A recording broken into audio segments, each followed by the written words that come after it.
Test 1 2, test 1 2, test 1 2. Test 3 4. This is my wife, Pat.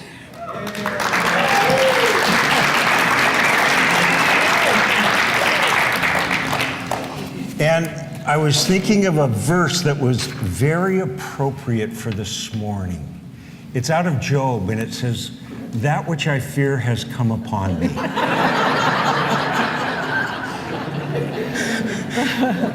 And so, this is not her, just her forte. But she's willing to do it because This is your forte. it's mine, yeah, it is. But it's just something that she's willing to do. And as John asked us, we just thought, what we're going to do today, we've never done this before, except a couple of weeks ago when we were at Brick. Mm-hmm. Yeah, we did this for the first time. We just talked about our marriage together. And so that's what we're going to do today. We're going to walk through 1 Corinthians 13, 4 through 7 first. Last night we talked about John 15. If you abide in me, you'll bear fruit, you'll bear much fruit, and that fruit will remain. And so the fruit being love, the major fruit. And so we're just going to kind of walk through these different items and talk a little bit about how they've worked out in our lives and how that fruit we've seen in our lives, and just kind of share with you. And again, just remember, our marriage is not your marriage. It won't always look the same, but there are principles here that they're important for us to see. So, Father, thank you for the time we have this morning. I just pray that Pat and I could share in a way that's helpful, and that not everything's going to apply to everybody, but I pray that some things will help different people in their relationship and in this wonderful calling that you have called us to marriage, to represent you and the church. And we just ask these things in Jesus' name. Amen. Amen. So the first one, I kind of wish we didn't have to start with this one, but it's patience. And we have very different personalities, and that's part of how we look at this. And Pat is one of the most patient people in the world. She's very patient about things. When she sees a task, she just, okay, it's going to take a while. I'm going to just read the instructions. I'm going to walk through it, and she accomplishes it. And I leave her alone to do that. I don't give her advice because it bothers her. And so she just does things. For me, I'm Mr. Efficient. I'm looking for the easiest, fastest ways for things to work. And let me just give you one example. My mom and dad, this was one of the thrills of my life. My mom and dad, I'd go down and visit them, and my mom and dad, every about 6 months or so, they would have to go into the freezer and get the ice out, because they didn't have a defrosted freezer at one time. And so they would do this, and they'd take a hairdryer and just blow it and kind of chip it out and stuff. And so my dad passed away, and so I would go down and visit my mom, and she said, "Hey, would you go with me and chip out all the ice of the freezer?" And I've seen him done this, and I'm just going, no, And so I said, okay, let's do it this afternoon. So I walked out there.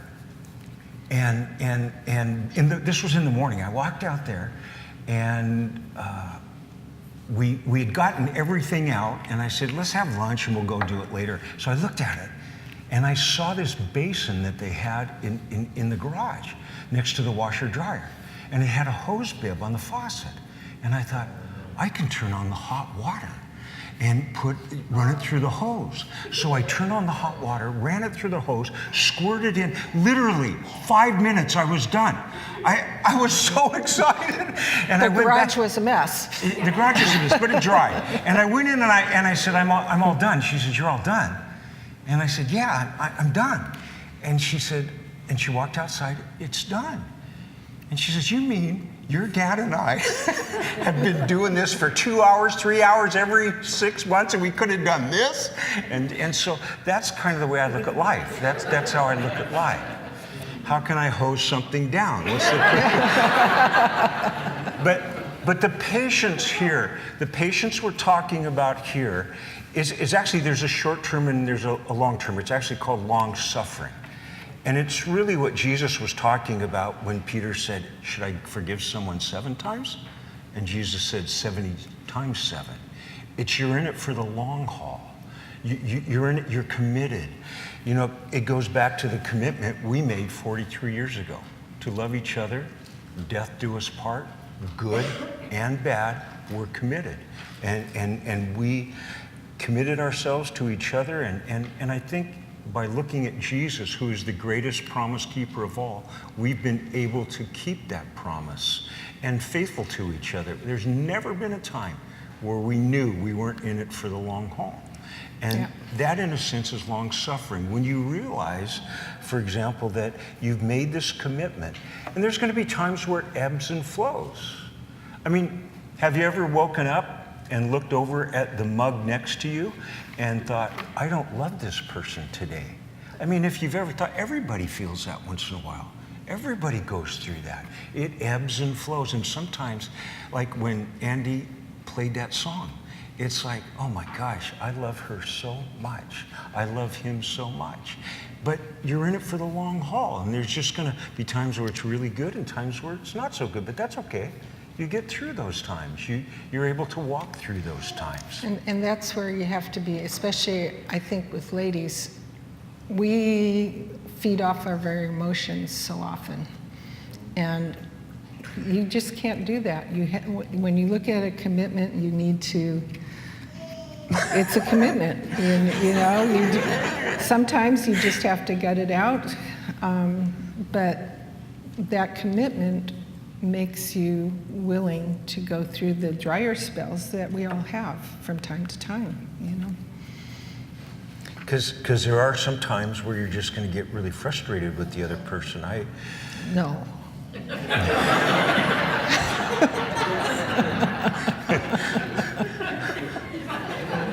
What was it? Well, how long ago was that printer thing? Remember the printer? The printer. In my office? I have the gift of forgetfulness. Yeah. Remember when I tapped the printer and the parts went flying all over the room? Yeah. Well, the printer wasn't working, and I was really in a hurry to get things done, and I didn't have time, so I tapped it kind of hard. And pieces went flying everywhere, and I hear these feet come walking down the hallway, and she looks at my office and just goes, turns around and walks away. That's patience. That's patience. She knew I would apologize later, but...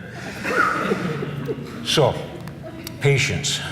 Kindness. Kind, along with patience and long suffering, is kindness. Life can get hard. And men sometimes, I know for myself, like I had 3 daughters, and sometimes I wanted to be firm. I wanted to make my point. So I'm firm with my voice. And pats behind the girls going, okay, you've done enough. And, you want to make your point. And I love, Tad told me this story one time. I think, where's Tad? He's not here? He's out there. Oh, he's out there. Okay, was it with Joanna? The one that said, you're yelling in your heart? Yeah, I love that. He says, I'm not yelling. And he says, and Joanna's daughter said, but you're yelling in your heart. And it's true. It's and you can tell that. I know. It's the tone of voice. It's the tone of voice. And sometimes the words you use. I know for me, I had to be careful, and I learned to be real careful when I used words. Were they used as revenge? Because God says you're not to take revenge. Vengeance is mine. But yet, a lot of times, the very words we're saying is we're getting back at the person. We're getting revenge. They hurt us, we're going to hurt them back. And words can just destroy a marriage. And you get in a cycle. And that's why God says don't take revenge, because the other person wants to get revenge back, and it just doesn't stop. And the Holy Spirit sometimes, you've heard that voice, don't say that. And this is where patience and kindness, I think, can run together, because sometimes there are hard things that you need to talk about, but your timing is so important. Is a person hungry? Are they tired? Did they just come in the door? Right. be sure and pick a good time to have those discussions that you need to have, because otherwise the other person's not going to hear you. They're going to react to you. So, hi, Tiff. And so the one thing too that Jesus said, take my yoke upon you take my yoke upon you and learn from me, for I'm gentle, being aware of body language and just to be gentle. And that's, I started to learn that as I dealt with girls and stuff. It was hard to work with girls. I just had a brother growing up. I had a sister, but she was 14 years younger. And so my brother and I, when we fought, we just duked it out and it was over with and everybody was fine. You can't do that with girls. It just does not work. And you can't do that with your wife. You can't do it with your wife. But the idea of being gentle and that whole thing of share the truth in love, if you can't share the truth, if you don't absolutely love that person and can't share it gently with him, it's probably best not to say anything at that time. Wait till God can work in your heart, because a lot of times you are just getting revenge. So, the next one, does not envy or jealous. This comes from the idea of being content with your life and the state you're in. Philippians 4:11, it says, I have learned in whatever state I am to be content. That's hard sometimes. It can happen often with couples. You look at your parents and the way they live and you want to have that right away. Or you look at friends that are making money and you don't have these things and you're barely making ends meet and you're envious of lifestyles. And so you jump into things that you can't afford. And it really messes with you because it puts heavy financial pressure on a family. Well, if we just had new furniture, it'd be just so nice for our house when we have guests over. You can convince yourself that those things are okay. Or necessary. And there's such a difference between what you need and what you want. Yeah. And when you start getting into debt to get these things that you want that you don't really need, it puts pressure. It puts pressure on your spouse, it puts pressure on both of you, and financial pressure can be one of the worst things in a marriage. When we started the church, things were really tight for us. There was 15 people when we first started, and so there was a lot of things that we couldn't afford, and I worked on this with the girls, that when we talked about things they wanted or we wanted, we would just say, it's not in the budget right now. And changing your mindset to, it might be in the future, you can plan and work towards something, but you don't have to have everything right now. And I think so many of our young people, and I think in a marriage, we're training the next generation too, and just how we model, how we go about things. What do we really need, and just going after things we don't need creates pressure that we end up having to deal with later. Now, these are areas too where I think that we need to be aware. Some of us have more of a bent towards that. It's a temptation for us. Because life is hard, and all I'm asking for is a 72-inch plasma TV so I can watch football and just have some relaxing time. But, again, what I've had to learn over the years is those are the kinds of things I have to go to God and I have to confess. Lord, I want this, but I want you to help me not to want this. Because it is. For some people, it's a lot harder than it is for others. Others don't care. I could care less about how I dress. My daughters just laugh at me. Clothes is not a big issue for me. I have the same clothes. I think he's a little colorblind. Isn't this red? But again, those things are not a big deal to me, so it's never been a temptation. But for others, it really is. And we understand that. But this is where you the whole idea is knowing the Lord, Him having your ear. Lord, I confess this. This is so hard for me not to want these things. I confess it to you as sin. And please help me. Help me not to want these things, but to want you more and to want what's best for the family. I want to interject that because some of these things are really hard for people.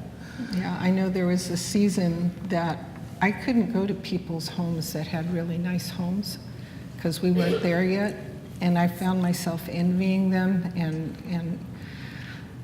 and being dissatisfied with what I had when what I had was enough, you know. So I just took the step of just not spending a lot of time in those kind of places so that I didn't put myself in that situation. And it's not that those people are bad people either. No. And we need to remember that too. It's not wrong for them to be blessed because some of those people that are blessed are some of the biggest, you know, have charity, just biggest hearts to give. So the next one, does not parade itself. Marriage is not a competition. And often fights start just because of that. Just over who's right. You know, what's the fastest way home from church? You know, you'd argue about stuff like that. There was a time, literally, I have to be honest with you, there was a time where we decided to kind of keep score of who was right the most. And after about 6 weeks, we stopped because she was right almost all the time. It was embarrassing. It was embarrassing. But again, it's the idea of keeping a record. I'm right, you're wrong, and who has the last. Sometimes I want to say the last word, and it just feeds off of itself. And it's okay to be wrong. It's okay to let the other person right. What makes the difference? Whether you go home this way or that way. I change all the times. My youngest daughter's like that. I have hundreds of ways that I could get to the church, and I take them different times. I like this way this time, this way that time. Pat just takes the most efficient way home. Yeah. And so I like my ruts long, deep, and straight. But always wanting the attention, always hogging the spotlight. And this is an area for Pat and I, is I have the more outgoing personality, so I have to be careful that I'm allowing her to share and not dominating things and stuff and kind of, you know, it's like in 1 Corinthians 14:26, the Corinthians were using their spiritual gifts to compete with one another. And then bragging, you know, always having to one-up someone, you know, things like that. Well, you know, or putting people in awkward positions like your spouse. Well, I can lose weight, how come you can't? I mean, those things hurt. And basically you're just bragging. And basically you're just parading yourself. And love doesn't do that. Love lifts other people up, and you want the best for them, and you want the best for your spouse and draw attention to them. And so not parading. Love doesn't parade itself. And giving the other person a chance to shine where they have strengths, you know. Yeah. Love is not puffed up, arrogant. It's not proud. It's along the lines of what we just talked about, but it doesn't have a superior attitude. And Pat really helps me with this. And you know, it's the weirdest thing. I have this, I don't know, there's something, it's sin, but it's just this quirk. I just, sometimes I treat her like she's stupid. And it's so stupid to do that. It's more the tone of voice. Yeah, it's like, what's wrong with you? Don't you see that? And you know, but what's weird about this is she's the one with the bachelor's degree. She's the one that was a nurse. She's the one that's tech savvy. And I'm trying to tell her she doesn't know what she's talking about. And I do that sometimes. And so what I have done is I give her total permission. And usually what she says, sometimes she does this. And but that's a signal. That's just a signal to me. It's in love. It's in love. It's in love, yeah.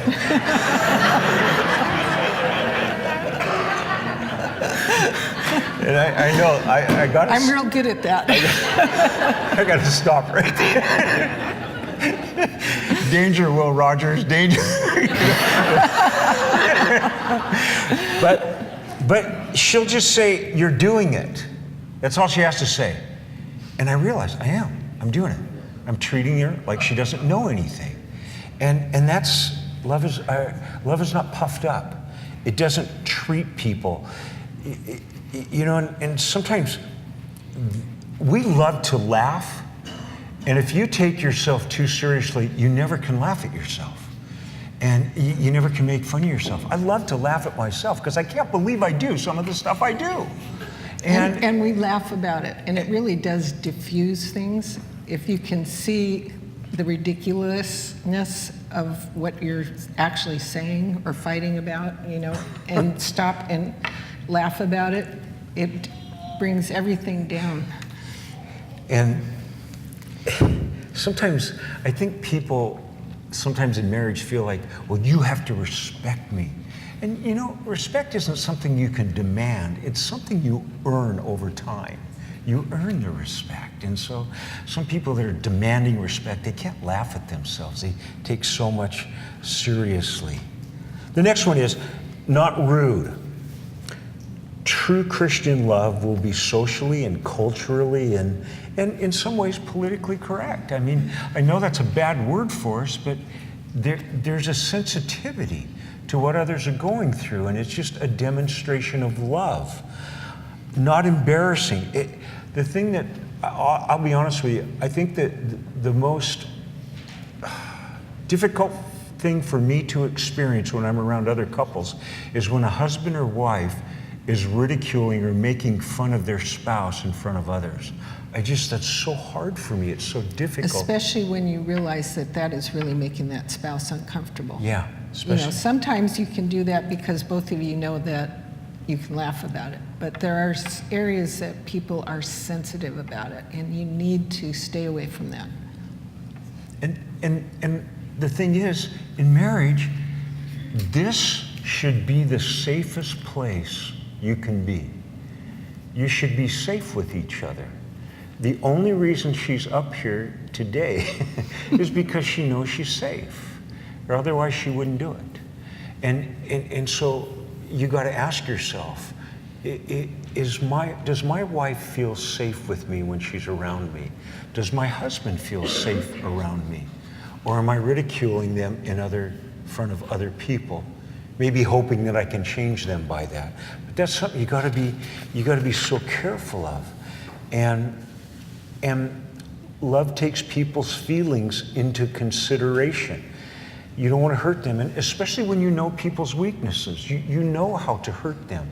You know certain things that you could say that could really hurt them if you wanted to. But that's the beauty of being not being rude. Thinking how to say things, thinking how they'll perceive things. There's certain things, if you bring them up in a certain way, they're just going to hurt their feelings. Pat talked about timing. I think this area also applies to sexuality. I think there's a lot of, probably more women than men, but I think sexuality in marriage has become very distasteful for women in their marriage because the husband doesn't even show the courtesy of cleaning up or shaving or taking a shower or brushing teeth, just simple things like that show that you respect your wife, that show that you really love her. I mean, even Jesus, when he was with Simon the leper, said, you didn't even offer me water for my feet. You didn't even offer me a kiss, which is like a handshake. And you didn't anoint me with oil, but this woman has washed my feet with her tears, and she's kissed my feet, and she's given oil for my feet.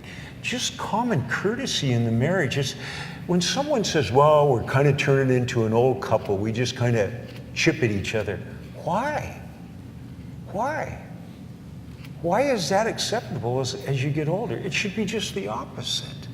It should be just the opposite, where you protect them and are courteous. One time, the Lord just hit me in my marriage way back when we were in Seattle. And the Lord spoke to me and just said, you know, you treat your friends better than you do your wife? And I went, oh my gosh, you're right. I do. Just in the way I talk to her, just in the way I And that goes both ways. both ways, yeah, but it was worse for me. And It's because I didn't have many friends. I was home with babies. oh my God, that is a hard time when you have little kids. It doesn't seek its own. It's not selfish. It's not self-centered. And this is right in the middle of the chapter, right in the middle. And this is probably the hardest thing to do. One of the ways we've worked it out in our marriage is we just ask permission. Hey, is it okay if I do this? And it's not like she lords it over me. I just want to make sure it's okay. I just want to make sure she's okay with it and she knows I'm going to do it, or I'm going to go and do this. I'm going to maybe not be home tonight or something like that. It's okay if I do that. And so the idea is I want her to be okay with something. And so I ask permission. That's one of the ways that we make sure we don't seek our own. Jesus said, Matthew 10:39, he who finds his life will lose it, and he who loses his life for my sake will find it. And so we always shoot for consensus on things. That's always been our goal, is to have consensus, to try and agree. We make plans together. We try and figure out things together, and we try to work together on making decisions. If this is okay, if it's not okay, and so there's a consensus in mind. Now, sometimes there's been times where, and they're very, very few, where she just can't come to a decision, and so I will make it. And aren't you glad we put the bathroom in that room upstairs? Yeah. I know. See, she didn't want to do that. She didn't want to spend the money on it. Well, I wasn't even sure about putting it in the room. Yeah, that's a good point. And now it's my sewing room, and I love it. But yeah, she loves it. That's her quilting room now and stuff. But there are times, and they're few and far between. And it's not like we're arguing over who's going to make the decision. It's just that she can't make a decision, and there does need to be need to be made. And so going into the ministry. Yeah, going into the ministry. Yeah, I know that was a hard decision for you, and we'll talk about that later. That's a different. We need to ease into that. So, but also just taking the time to know each other and please each other. When you're not seeking your own, you're seeking what will please the other person. And it can be just simple things like, you know, what would they like for dinner tonight? It's cold, it's windy, they've been outside, working outside, they're probably freezing. What can I do when they come home to make this a wonderful, welcoming harbor for them? Home should be a safe, warm, welcoming place for the family and for your husband. And that's one of the responsibilities, I think, of a woman. And it's harder these days because so many of us have to work outside the home as well as at home.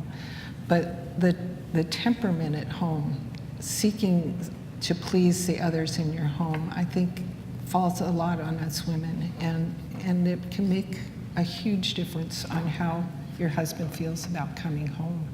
Make the home welcoming for him, you know.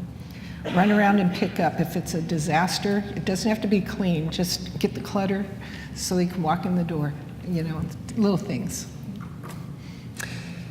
Some guys struggle with the whole idea of, okay, what is Christian leadership? What does it mean to be a leader in the home? I think it really boils down to this as a main one. What you're doing when you're not seeking your own is your wife trusts you that you are doing what's best for the family. Mm-hmm. When that is the most prominent thing in your life, what is best for your wife and your family, and that's how you're making decisions through prayer and things like that, she considers you a leader. It's not real complicated. It's just that she sees you're willing to put them first and you second. And that's not always easy to do, but that's what leadership is. It's not real complicated. You don't have to be a pastor. You don't have to be an elder. You don't have to be a scholar. again, it's just putting them first. And when you do this, sometimes when you don't do this, it reflects in a marriage. People say, well, we just don't communicate. Well, we've just grown apart. Usually when that happens in a marriage, it's because someone is seeking their own. They're seeking what they want first. You hear that saying, if mama ain't happy, no one's happy. When I hear that, I think mama must be pretty demanding, if that's the case. And look at how we treat our kids. A lot of you have kids. Holidays are hard for kids. Holidays are really hard because now they have two families. And they've got to go visit one or the other. And if you're putting a lot of pressure on them, we've always done Christmas at our house. You need to be at our house. And if you're putting that pressure on them, it's really hard for them. You're talking about kids that I'm talking about our kids. left the house. That have left the house, yeah. Okay. Well, when they got married, they didn't. Yeah. They don't live with us when they get married. Yeah. But you didn't transition between kids that are living at home and kids that have left home. We don't, never mind. We had a failure to communicate. Okay, well, I was just thinking of married kids. When you have kids that are married, it's just, sometimes you can put pressure on them. We're used to it, Pat. It's been 30 years. I know. Sometimes he gets in his mind what he hears. Oh, that I do. I know. And it isn't what was said, and it's like. I know. Yeah, it is true. I get locked in. So, anyway, love is not provoked. Love is not provoked. The husband comes home and says, oh my gosh, I had such a great day at work. I got so much accomplished. And the wife says, oh, so I didn't accomplish anything? No, I didn't do anything? Oh, and you had a wonderful day. I'm so glad you had a wonderful day. Or vice versa. The wife can say, man, it's been a tough day. And the husband says, well, oh, I didn't have a hard day at work? It's not easily provoked. You're not reading things into stuff. And some people are just so easily offended, and you read things into that aren't there. Like I just did with my wife right here just a couple seconds ago. I read something that wasn't in that, and you got to be careful that you're not provoked easily.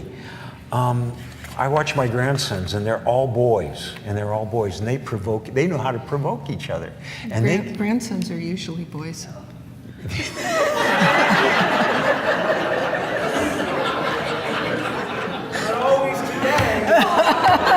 Yeah, that's right. Thank you, Tad. Maybe Tad should be up here with us. That's okay with me. So, but again, someone says, well, I don't get mad that often. I blow up once in a while, but it's not that bad. And, it doesn't happen very often. Well, a nuclear bomb doesn't have to happen very often. It does a lot of damage. When you're unreasonable about reading into things and getting provoked. Thinks no evil, keeping a ledger. And this is going to be harder for some people and others. Pat and I tend to be two people that forget what has happened in the past. We let it go. I was talking to a group of guys the other day, and they were talking about this conference that the men and women went to, and the wives, senior pastors and wives went to, and I looked at one guy and I said, did I go to that?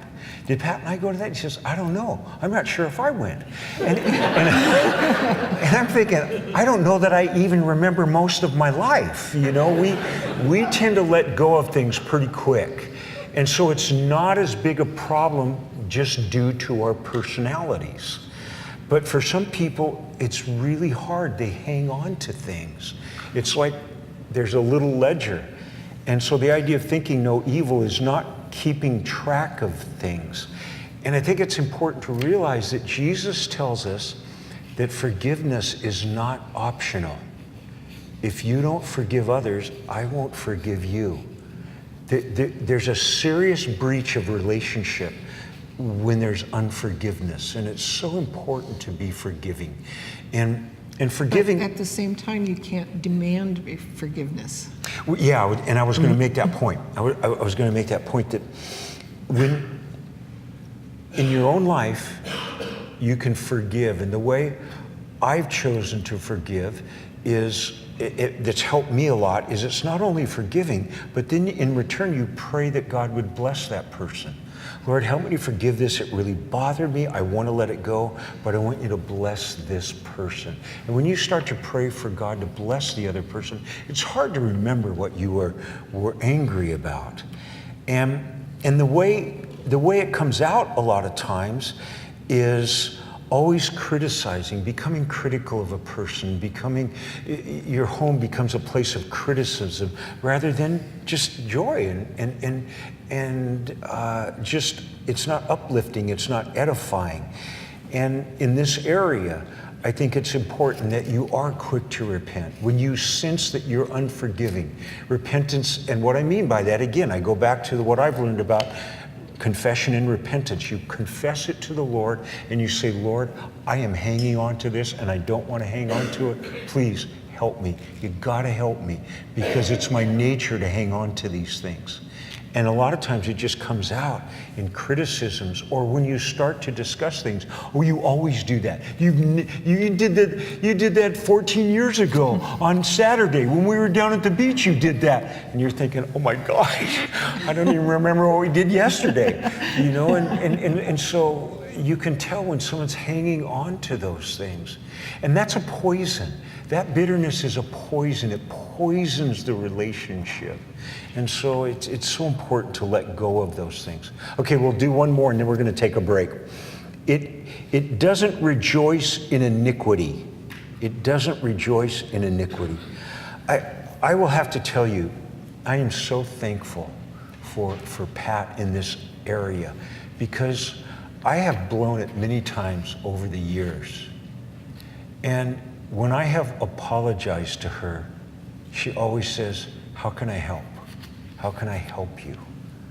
And it just has been so important to me because sometimes when you fail, the other person is, oh, okay, so hopefully you finally learned your lesson, Oh, you deserve this, Oh, Christian karma is working, and so, it's like in your face kind of thing.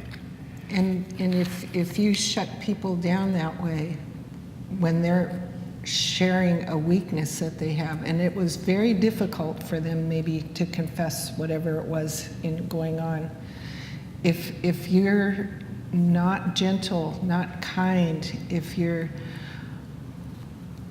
they're not going to come to you and let you know those things, and those things are going on inside of them. And as a couple, you need to be able to share those areas where you are vulnerable. Maybe you're stumbling because of sin in some area of your life, and if that person comes to you and you're going, oh my gosh, I can't believe that you did that. Are you kidding me? How could you do that? And blah, blah, blah, blah, blah, they're not going to feel safe coming to you. But if they come and they confess that and you go, oh my gosh, what can I do? I'm going to pray for you on this. Let me know when you're struggling with this so I know that I need to pray for you then. That way it's a safe harbor. You want to be a safe harbor in your marriage.